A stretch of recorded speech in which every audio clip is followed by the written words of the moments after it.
how much revenue has gone into your Cloud Connect business for the consulting. All right, from March 2021 to April 2023, we've had $500,000 in revenue. Hello, it's David Jenyns here, and I'm so excited. We've got Rob, one of our systemologists, on this particular call. He's the owner of a company called Cloud Connect. And I'll get Rob to introduce himself in a moment. He can tell you a little bit more about what he does. But I think I wanted to open by publicly thanking Rob for all of the great work that he does as a systemologist. He really truly deeply cares for business owners and the struggles that they go through. I've seen it firsthand as we've worked on shared clients and some of the client stories that he shares inside our community. And he just wants the best for business owners. And he's embraced systemology wholeheartedly, and the impact that he's having, which you'll learn about in a moment, is quite significant, both with business owners and then also within our community as well. So couldn't be more proud to call him a systemologist. And I want to say, firstly, a big thank you to you, Rob, for all of the great work that you do. And with that, I'll hand over to you. And maybe to start, if you could tell us a little bit about yourself and your company, Cloud Connect. And would love to learn a little bit more about your story as how you've become a business process consultant. Definitely. So thanks for having me, Dave. So I started a company called Cloud Connect back in 1998. And back then I was that door-to-door computer fix-it guy. And then I eventually evolved into seeing businesses and then working with them and then fixing their computers. So I was the guy under the desk, putting servers in, doing work, all the kind of crazy desktop support, that kind of thing. And so fast forward 25 years, and that became my life. So we had a group of cars and technicians and covering Sydney and the Wollongong area. So we covered probably 100 kilometers of radius around us, supporting businesses around that area. And it got to a point around 2018, I suddenly started going, IT support is an hourly business. How much can we charge per hour? How many hours a day can you work? How many technicians can you hire to be running around doing all of that? And I got to a point where I was like, I'm done. It's highly stressful. My phone is ringing 24/7 with help, what do we do? And if I could get $1 for every time I said, just try rebooting, then I would be a millionaire by now. But that's not the case. So in 2018, I sold that business and it freed up my time. But what we kept was the subscription model. So all the clients that we were setting up and doing all of the IT support, we were also partnered with Google and Microsoft and other companies that were the subscription model, where we signed them up and we just basically grabbed the credit card details and they signed up licenses, and it became this passive income that I thought, I'm going to make that my core business. And so I sold the IT business. I became a subscription SaaS model business, and I realized that I freed up about 80% of my time during the week. And I'm like, now what do I want to do? I love meeting with people. I love working with different varieties of industries and business. I want to become like a business mentor or a coach or something. So at that point, I just didn't know what the process looked like, but I knew that I wanted to consult, and I knew that I just wanted to work with other business owners. That was my goal. Yeah, those early days of your consulting business, because after you sold that service part off where you were going out, getting underneath the tables and things like that, and then you went to the subscription model, you still had a little bit of a consultant way about it. I know you would meet with clients, find out a lot about their challenges, and then recommend a tech stack or have a look at what they're doing and say, we could improve the way that we're doing things. Love to maybe learn a little bit about that side of the consulting business and maybe what some of the challenges were with that business. Yeah. So when I would meet with a business owner, I started to say things like, let's not talk about computers and fixing computers and doing all that. Let's talk about what are you currently using for your tech tools. So we have your Office suite and your accounting and your CRMs and your project management tool. And I've never really thought about where were they tracking their systems, or where are they putting systems, because it never really became part of my language. But they were lacking CRMs, they were lacking a proper Office suite or something like that. So I became this systems mentor to help them through.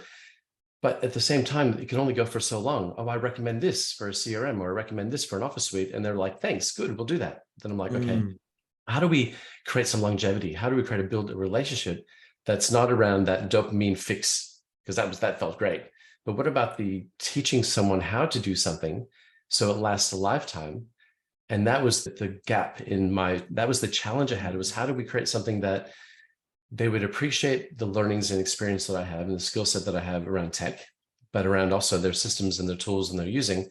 But how do we make that so they go, thank you for that, and I actually want to pay for that service ongoing, because what you do is magnificent and we're really helping us. but it only lasted maybe 3 months, and then it was kind of like moving on. So that was the challenge I had, is how do we find the right tools in place where we can actually go a bit deeper into their business? Yeah. One thing, and it makes it a little bit of a challenge, is even just the terminology with systems. And we talk about systems, which sometimes can be interchangeable with software, and people are thinking about software systems. Whereas I know when we talk about systems, oftentimes we're talking about process, like the step-by-step how something is done. Because it sounds like you previously, or you still do with Cloud Connect, you're like a cloud consultant who helps businesses think about their software tech stack. And then the piece that we're thinking about adding in here to really address that need that you saw is to bridge the gap. Once you have the software selected, how do we make sure that you're using it? And what is the process for ensuring certain things are done to standard? I don't know if there's anything that you want to speak to for that, because I bet you would get that all the time with people getting confused about what does he mean by systems? Yeah. So the way that I word it, when I'm meeting with a client, let's say they lack certain tools. So the first thing I do is let's just do a review of what they're currently using, make recommendations on what those 5 core tools would be, and then implement that, start bringing that into the system. And yes, we've partnered with many companies. We're an affiliate with hundreds. That's not really the point. It's what fits their business and what best suits them. So they're saving time and money and being more productive. That's the outset. That's the relationship I'm building. Once we establish those tools and we implement those tools and they're using those tools, now the question is, how do we record how are you using those tools into a process that we can capture and put into something like System Hub, for example? Yeah. So let's record what you're doing. But before we can even start recording what we're doing, let's make sure that you have the right tools in place. So that helpfulness and that consulting, that guiding, and that mentoring is forefront. So we don't even, it has to be somewhere around how are we going to record now. If we were taking a snapshot of your business, how do we then record that and put it somewhere where if you're doing something more than once, that's a process. Yeah. And we need to turn that process into a system so that you can record it once and then your team members and onboarding can watch it 1,000 times. That's the message. You've got a particular framework that you follow when you're first talking to a client, which introduces, hey, as a small business, because that's your target audience, here are the different software tools that you need to have in place. And that's oftentimes one of the first conversations that you have. Can you just explore those? Like we talked about, there's hundreds of different affiliates, and part of your job is to guide the client through and go, oh yes, this one is what you need for this and that one. You also have these top level categories where you try and ensure there's something in each one. I don't know if you could speak a bit to that. Yeah, so in every presentation I do, I bring up the slide that just shows your Office suite. Are you using Google Workspace or Office 365? Those are the 2 big players. If we talk about the project management tool, there's Monday, there's Asana, there's ClickUp. There's so many things that are out there. But what I'm doing is I'm working with them to see what type of business they are. If they're a builder, a bricklayer, an accountant, electrician, that kind of thing, what type of tools is industry specific to them, then I can help them and guide them through that. And then what is this general tools just to keep track of everything? So we talk about their accounting using Xero, MYB, QuickBooks. What are the big players in that game? We might talk about a CRM, there's HubSpot, Pipedrive, Salesforce. There's so many out there. Again, what would be the perfect niche within their business? So it's not overly expensive depending on the size of the business, but it's something that's culturally fit where they're trying to track their sales and their activities and make sure that they know who's doing what by when. Okay. Then we look at the way that all of that fits together. And then we start talking about, okay, what do we do with all of these tools? How do we then capture them? Yeah. Which I feel like and I can see how becoming a process consultant has really just fit in incredibly well for you, because a lot of cloud consultants, they start having these discussions, and it's oftentimes the first thing that will bubble up for the business owner is, I need a piece of software to solve this particular problem. And they think the software is the solution to their problems. And then, so we help guide them to get the right stack, but then very quickly it's uncovered that it's more than just what the software tool is, because there are so many different software tools that can achieve the same outcome. It's how do you use this tool, and how is your team having a process? And that really then almost introduces this discussion. So how have you then integrated this discussion, and you move from your cloud consulting, recommending tools, and then roll into this idea of, now let's make the best use of these tools? So let's just say that the biggest challenge for any business owner, and I've recognized this over the last 30 years, is that they have everything in their head. They're the bottleneck. We're aware of that. Two, they're control freaks, most of them. So they're afraid to let go of what they know because no one else can do it better.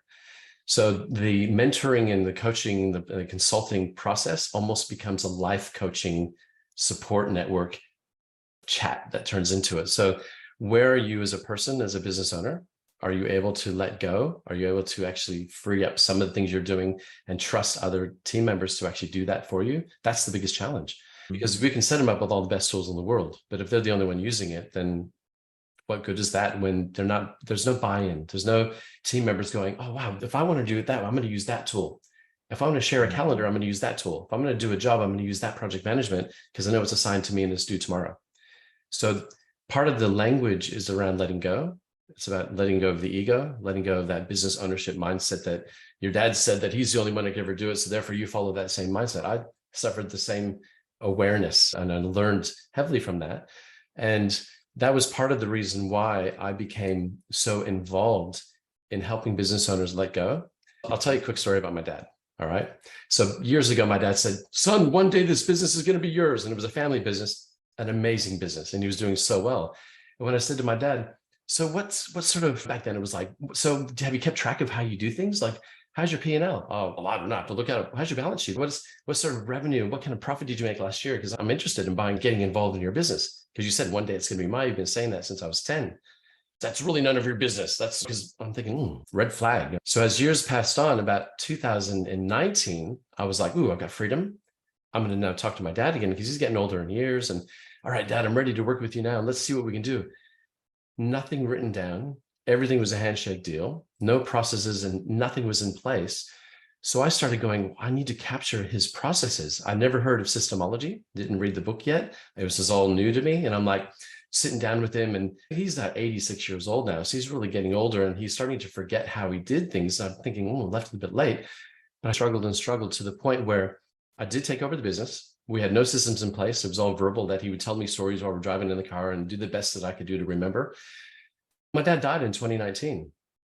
And within 6 months, the business died with him because I didn't have enough information. There wasn't enough processes that I recorded that I could actually either scale the business or even sell that business. It was only worth what my dad had in his own brain. So I had this, I don't know, maybe there was an emotional tie to learning. If I had this opportunity again to take over a family business and have all the systems and processes in place, I could have probably done something amazing with that business, but I couldn't because it went with him. As soon as I read the SYSTEMology book, I went, that was the tools I needed 2 years ago. Wow. That was the process I needed. So I created my why. I created if I could help other businesses, especially business owners that are getting older and they've had this beautiful business all their life, but they've never let go and they've never documented, how could I change their life?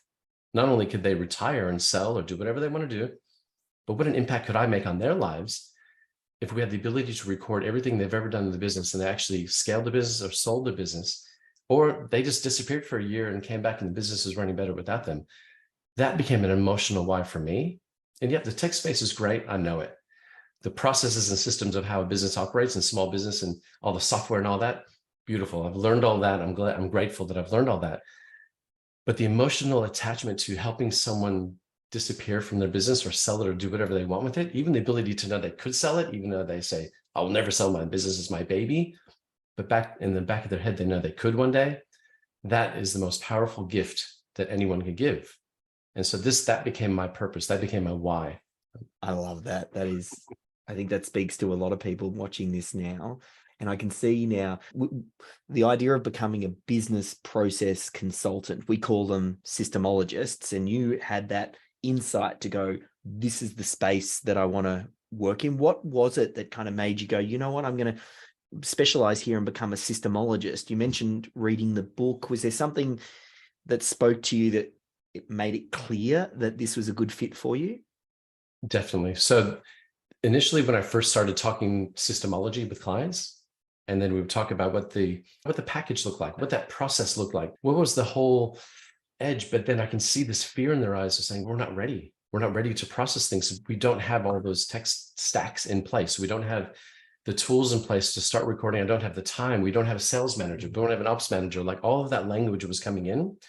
So I thought, rather than approaching with the direct systemology model, like the concierge, for example, where it's a done for you, I thought, what would the done with you look like? What would this soft introduction to just guiding them in the right path, so that we eventually get to a point where we can say, now we're in a place where we can start recording this stuff.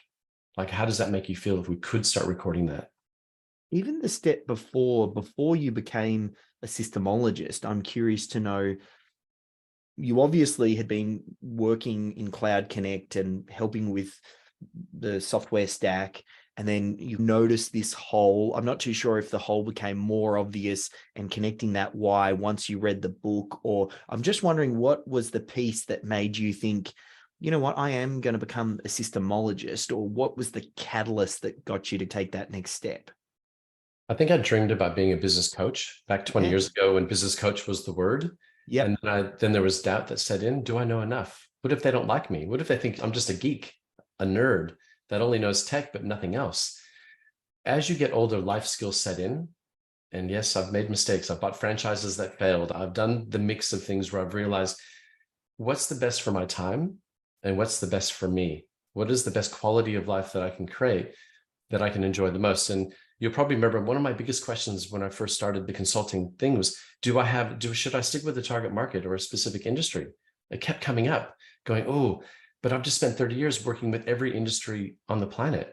And it just happened to be I was fixing computers, but I got to know the business. I got to know their model. I got to know their whole way of life in their business. I thought, what if I became the person that just focused on small business owners that were struggling with their entire business based on the fact they didn't have any systems in place, and they're spending too many hours working in their business. My dad, again, bringing that example, 7 days a week, 8 o'clock in the morning to 8 o'clock at night, he's on the phone doing stuff. And I thought, I don't want to be that.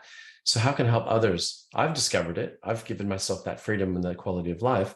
So how can I help others do that? So it became not so much the business coaching title anymore, because I've read books on how to become a business coach and all that kind of fun stuff.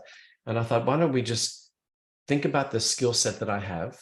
How could I share that knowledge with others to help to guide them, to give them that freedom that they deserve? Yeah. And I'm going to go even deeper, and I'll try and make this one super clear. What made you want to become a systemologist, even rather than just going out and doing it on your own? You're already consulting with clients. You already had an understanding of small business. You had the experience with the why. Like, you brought a lot to the table that you could have just gone in it off your own bat. I'm curious to know what made you go, systemology is my thing. Yeah. There's one specific thing that I knew that captured me, is that the systemology model is a very simple model. There's a 7-step process. The actual process of doing that was the guideline for me. I finally had the tools in place for myself. I finally saw something, not only a community that I could work with, but to get the support and ask the right questions to get the right answers, because I didn't know how to do that before. I've tried to create a systems model. I tried to create a consulting package, something that would last longer than 3 months, something that would be almost like a forever relationship with a client based on that consulting model. Once I saw the systemology and I read the book and I saw the way that you had structured the process, I was home. Yeah. I knew right there and then this is the space for me. And so I know that there's others that, if you're a little bit geeky, you're super organized, you love meeting new people, you love different industries, you love the concept of actually helping others, is a start. Because I could have become a doctor, I could have become a physio. My dad always said, if you want to be a chiropractor, I'll pay for it. There was always this stuff about helping others. I'm a natural nurturer, but how do we become a nurturer if our skill set and the love that we have is around a different space? My space is technology. My space is small business. My knowledge is that area. So once I read the book and once I saw the academy, once I went through that process and that workshop, I'm like, and then that was it. I saw the big sign saying, become a certified systemologist. I'm like, systemologist, that's an amazing word. I like that. I can see that. I can see me as a systemologist. In fact, I remember one of our inner circle members, we do a quarterly mastermind. Every quarter we get together and we have this full-blown mastermind. And I read the book on the way to, it was up in Hunter Valley, the 3-day event. So I listened to the audio on the way up. And my mastermind for that day completely shifted. So everybody's, okay, you're going to talk about marketing, Rob. And I said, no, change all that. Just throw it away. In 3 months' time, I'm going to be a systemologist. And like a systemologist who? And I explained what it was. I talked about the book. I talked about the learnings. I talked about the niche that I have. And this mastermind group, they basically just went, whoa, you just lit up the room with your energy. Mate, I can't wait to see you in 3 months. And 3 months later, I stood up and said, I'm a systemologist. I'm in training. And that was it.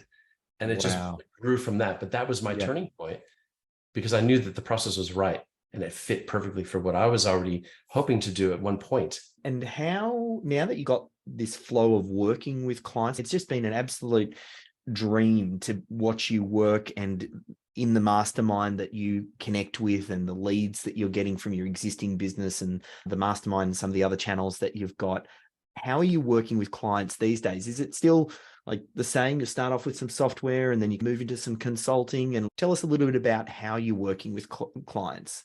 Yeah. So there are a couple of avenues. Being an affiliate with many companies and being partnered with Microsoft and Pipedrive and other companies like that, they're referring us already from a software point of view. All I need is 5 minutes in a Zoom call with them. Let's just do face-to-face. Let's just meet, and I can just, let me learn a little bit more in business. So I ask lots of questions. So yeah, we're talking about that might have started with Pipedrive, or it might have started with an Office suite or some sort of Google product. But the conversation is, where are you now in your business? How can I work with you, and how can I support you along that journey? Because what's the end game? What are you trying to achieve? Let's begin with the end in mind, and then let's work backwards and reverse engineer it and start from where we are now, but keep it super simple. All right. It doesn't have to be this big glorified raw of suddenly you get this proposal that's thousands and thousands of dollars to work with me. It's no, let's just start with the basics, because it may not be about affordability. It might be about time. I just don't have time to meet with you.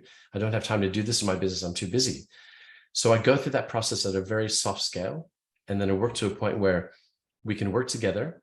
We might meet every 2 weeks for 45 minutes, and we can do this for 3 months, 6 months, or 12 months. Which one suits you best? That's it. Well, I really want to hit it a bit harder. Okay, let's work 45 minutes every week. Would you like 3 months, 6 months, or 12 months?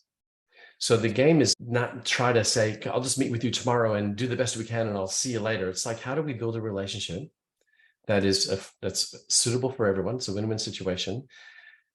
I've already had clients start with, can you just help us with ClickUp? I'm like, sure. Okay, we've done that. Can you now help us with the CRM? Yeah, absolutely. I'll see you in 2 weeks. In a 45-minute session, we'll cover that.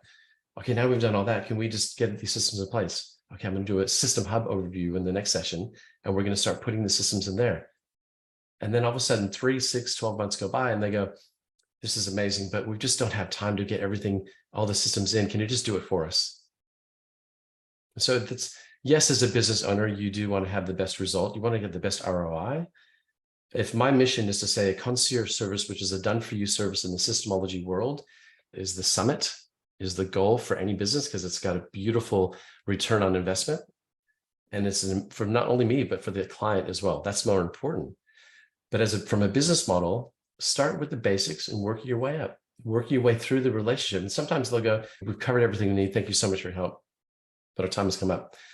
I haven't really had any of those yet, because the 3 months turn into 6, 6 turn into 12. And sometimes those, even before we get to that point, turn into a concierge where we're just absolutely building their entire systems for them. So it is a subtle approach, but it is not something that they go, oh man, this is too much, too soon. It's overwhelming. I don't know where to go from here. So let's just start with the basics. Let's just catch up, and they'll go from there. So that's my current business model.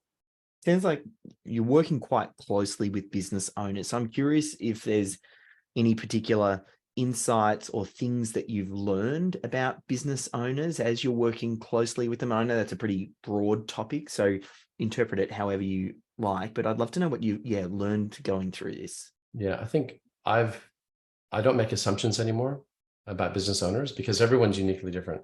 They all have their own lives outside of work. So my approach is to see where they're at. Sometimes I start with technical. What is the technical skill, by asking a certain amount of questions to see where they're at there, because that guides me along how I'm going to hold their hand through the process. Sometimes it might take a little bit longer, because I've met with clients who can barely turn the computer on and send and receive an email, to clients that are claimed software engineers and they know everything there is about IT and technology, but I just have no systems in place. Okay, that's okay too. So the language will vary depending on one, their industry, and two, their skill set. And three, what kind of time do they have as a business owner needs to be negotiated in that conversation. Because they might start off saying, oh, I can meet with you every week. And after 2 weeks, they're like, actually, you know what? I need to be out on site. Can we just make it every 2 weeks? So there's the flexibility in just getting to know the client as a business owner based on what their life is like. So the questions aren't just, okay, we're going to talk about your business right now, and that's it. We're going to talk about, how's your life? Have you had a holiday in the last 12 months? Would you like to have a break? What does that look like? So what do we need to accomplish so you can take December off? What does that feel like? So it becomes this emotional, again, going back to that, they're human beings running a business just like I am.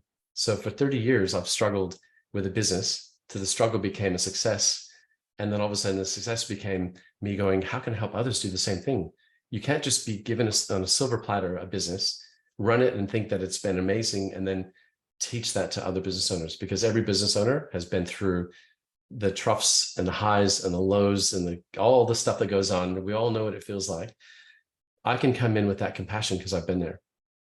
So that we start with, I understand where you are because I've been there, and share stories and then go through that process. And then you build from that point. I think as you're telling me these stories and insights, it's clear to me how you have such impact with the clients that you are working now, because you're working with them on so many different levels. Like you've got the baseline structure of SYSTEMology, which helps you to really define the deliverables as a consultant and fixes a lot of the challenges that consultants have around building consulting businesses. But then you're actually bringing in a whole bunch of other skills that you've picked up along the way. I'd love to hear, I don't know if there's any particular stories or anything that you can remember of clients maybe that you've worked with where you've had a particular impact, or are there any stories that make you go, yeah, what I'm doing here is on the right track? Yeah, the best one that is always top of mind, again, going back to our inner circle quarterly mastermind sessions, I work with a lot of those businesses. So we have an opportunity to meet face to face and have lunch together and a coffee. And then everything in between those 3 months becomes digital. Since COVID, everything's just gone Google Meet and Zoom. So this particular client they sell guns. They're in the country world of hunting, and they sell the tents and the gear and all that kind of stuff. Beautiful business, no systems. So I'm working directly with their systems champion and have done for over a year now. And again, we meet every 2 weeks, 45-minute session. We're going through the process. And they're really engaging, and they do their homework. And when we meet, there's piles of things to load because there's a lot of information, a lot of legalities around their industry and their business. So Craig, the business owner, at one of the events during the break, and we're all walking out for coffee, whatever. And he goes, oh, Rob, just wanted to describe you and just say, thank you so much for what you're doing, because it's a husband and wife team. So Jody and I are just amazed at the outcome of what you're doing with Mel, and Mel's my systems champion. And actually teared up, gave me a big bear hug, and just said, what you're doing is amazing, because you've just given me and my wife an opportunity to step back and actually watch our business from this point of view. We've never been able to do that forever since we started the business.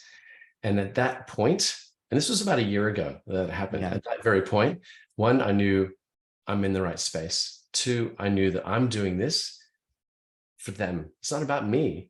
I'm just sharing what I know and having fun while doing it. But look at the results. Look at the outcome that's happened just from spending time, and we're not even working with him directly. He's witnessing this from the outset going, wait, we've done all this, we've captured all of this, and you don't need me anymore. You're not asking me any questions anymore. You're actually going to a place to find those answers, and they can watch the video 1,000 times. Like that, to me, I knew, I was like, I'm in, this is my space. This is where I need to be. Yeah. It speaks to a quote that has always stuck with me from Jim Rohn. He said, you're rewarded for the value that you bring to the marketplace. And then when I think about the problem that we solve as systemologists and as a business process consultant, it is such a large problem that so many business owners never actually solve. It's significant. And then as a byproduct of that, like we focus on bringing that value and solving the problem, the byproduct is we're then personally rewarded for that as well. And only if you're comfortable to share, I'd love to find out a bit more about what impact or bottom line has this added to how much revenue has gone into your Cloud Connect business for the consulting? I know you've got the consulting bit, but the Systemology bit is a separate bit. Yeah. So in simple zero terms of a chart of accounts, I keep everything separate. So when Systemology became a consulting fee and revenue for our business, I separated that item. And I've looked at it. And in fact, I checked this morning and I was like, okay, so what's the big picture look like? I know what my target is. I know that we're heading as long as we're doing a 2.5 to 3% growth every month, we're going to hit our target by the date that I've set for our summit. And this is a base camp. These are all working through our little base camps. Now, I went back to March 2021. It was the first invoice I sent out for Systemology consulting. All right, from March 2021 to April 2023, we've had $500,000 in revenue. Wow. And that's above and beyond anywhere that I thought we were going to go. It's almost like if the subscription model that we kept, I could sit on that and relax and do whatever I want with my life. I could travel, do all that kind of thing. But I thought, how do we build a business that allows me and my wife to travel the world from a laptop? All we need is internet connection. What does that look like? What kind of things could I be doing?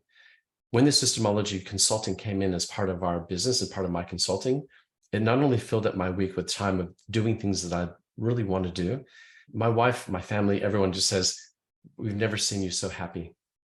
We've never seen you with so much confidence. You've just gone like this, like up and up. And I said, I know, because I love what I do. I wake up in the morning going, this is amazing. And I can't believe I'm meeting with these 4 clients today. This is so good. That I've never felt that before. And to have that feeling, and yeah, the byproduct is the revenue. The revenue is great. It gives us the freedom to do the things we want to do, but it's not my why. My why is, who am I meeting with today? How can I change their lives? That to me is just been the biggest breakthrough of that acknowledgement within myself. It's been interesting to watch as well, the way that you've grown the consulting business to really support that lifestyle that you want to lead. Like, I know a lot of consultants, especially business process consultants, they get stuck in their business just like they're trying to teach their clients not to be. So they're like, one of the big tenets of Systemology is be the best example of what you teach. So we create this pathway to build a team around you and even step out of your own Systemology business so that it can grow. And you've brought your wife into the business. You've got Pat, who helps with a lot of the delivery and leveraging off some of the services that head office can provide. I think it's really interesting to see how you've done that. I don't know if there's anything that you want to speak to about how you're engineering this business. Yeah, as our goal is to remove the business owner from the day-to-day operations of running the business. My goal is to remove David Jenyns from the day-to-day operations of running your business. That's my goal. That's my personal goal, because I want to help you scale the business. But at the same time, I want to set you as an example, and myself an example, of why we're in business in the first place. How do we have other Systemologists under management? That was your original goal a couple of years ago, and now it's happening. Now, as a Systemologist running a Systemology business, how do I do that? I simply meet other Systemologists that have gone through training, have become certified. They're the best ones to work with. So from a global point of view, to allow me freedom, my goal is to have other Systemologists working with us. My favorite part of the whole process is meeting. Let me just meet a business owner. Let me see where their headaches and troubles and problems and all of those frustrations lie, and see if we can find a solution from that up front. And this part of that solution is to systemize their business. If that's a yes, then we move along, and then I can introduce them to another Systemologist where we're working together, where they have the same systems that we've created for our systems that we're going to create for their systems. It's a process. It's very robotic, but it works. I trust the process, because every client I meet is the same process. So imagine passing that on to another Systemologist that has the same energy, the same flow, the same patience, the same OCD, the same nerd kind of skills that are needed for this role, because we're the ones that have to sit down and go, while I copy paste like mad, I'm doing this for a reason, because there's a process that we dot the I's and cross the T's, and we never say, I'll look at that later and I'll follow up with you in a week, or we set too much homework. Just do it properly now, and let the business owner feel that what they speak is being recorded, is being documented, every single part of it, and don't let it slide. Because the biggest challenge for any business owners, there's chaos in their control and chaos in their systems. I don't even know where to start. We got 1,000 processes. Where do we even begin? We begin with the CF, and then we work in to the DRTC and the systems assigned sheet, all these crazy words. Because the first question is, Have you read the book? Because if you haven't, I'm sending this to you today. That's the first 5 minutes of every conversation. Because if they say no, I get them to read the book before we go any further on the systemology topic. And then we go from there. I feel like that's a great tip for the business owners watching this is read the book. I'm wondering if you have any tips for any budding young business process consultants out there, someone who's thinking, hey, you know what, this might be a good fit for me. Or yeah, just if you've got any tips for the consultant who's getting started. Yeah. I think the first thing is find your why. Because if you're a small business owner, or if you're looking at expanding and going on your own because you think I can do this myself and I want to work for myself and I don't want to be an employee anymore, all of that language is around anything to say that start with your why. Why am I doing this? What's my purpose of becoming a business owner? And if you're really good at communicating, that's 90% of it. Because if you can communicate, everything else is a skill. When I first started, I knew nothing about the systemology model. And I struggled for 6 months trying to change it because I was thinking, oh no, but I could do it better this way if I did, because I used my little nerd was coming out of me. And Eric, bless him, Sledgehammer Eric, who I first met at Systemology, guided me through the process of letting me trust the process and allow it to sink in and just keep on going through the process again and again. So for anyone who's just about to go out there, find your purpose and your mission. What does that look like? Begin with the end in mind. Where do I want to be in 5 years' time as a consultant? Do I love working with people? Do I have a skill set that allows me to get through things a little bit easier, if not get educated? Do courses in what you need to, which will allow you a more comfortable presence. So our goal is to sit with a business owner and let them believe that we're going to take their chaos and create control. And I use this analogy that my first 5 minutes is not only have you read the book, but the goal here is to get that box of puzzle pieces and we're going to dump it on the dining room table, right? And we're going to put one piece, and the hardest part is the first two pieces because you just don't know where to start. And then there's 3 pieces and there's 4. And then the analogy I use is there's an elephant in this picture. Wow, there's 2 elephants. And as you go, there's a waterfall and 2 elephants. Wow, this is fun. Now I'm putting it all together. That's the analogy of the same as we're building your systems and going through the process. Is it's the first part of it is the hardest, but it goes back to that 80-20 rule, that 80% of the things that you're doing every single day are the same with every single thing else you're doing. The 20% difference are those little tweaks of what if they say yes? What if they say no? That's okay. You can mind map that as much as you want to, but keep it simple. So again, going back to your original question, if you love working with people, and you have the patience and the knowledge, at least with your own life skills, enough to share that, and you're confident enough to share those skills with others, so they see that you're the leader, you're the trusted advisor, you're the one I come to when it comes to this sort of process of just settled and stay neutral, okay? Because you're not going, oh, I'm really confused, I don't know what to do next. If you do, that's what they've been doing in their head as a business owner for years. So we need to take control of it and just methodically work our way through it. I've got to say, Rob, thank you so much for everything that you do, leading by example, leading our systemologists, leading our business owners. I can't thank you enough. Again, every time we end up chatting and exploring these things, I learn something new about why you do the things that you do and how you do it and the impact that you have. If people want to find out more about Cloud Connect, and maybe it's a business owner who's thinking, hey, I want to work with Rob, or it's a systemologist or potential systemologist who wants to find out more, what's the best place for them to go? Just cloudconnect.com. So cloudconnect.com, and also systemology.com. Because once you go there and you have any inquiries about that, or if you want to work with me specifically, we're all very close knitted. We're all like a big family of support. In fact, I will say that the support that I've received from head office at Systemology, both you and Arla and the rest of the team, has been the best support I've ever seen in any company that I've ever worked with. And I've been a franchisee, and even that is nothing compared to what the support and just the every single day acknowledgement of any challenges and wins. I've never worked with a better company ever. So thank you. Thank you. I've got to say, tremendous. All right. Looking forward to part 2 on this, Rob. Thank you. And we'll talk soon. Thanks, Dave.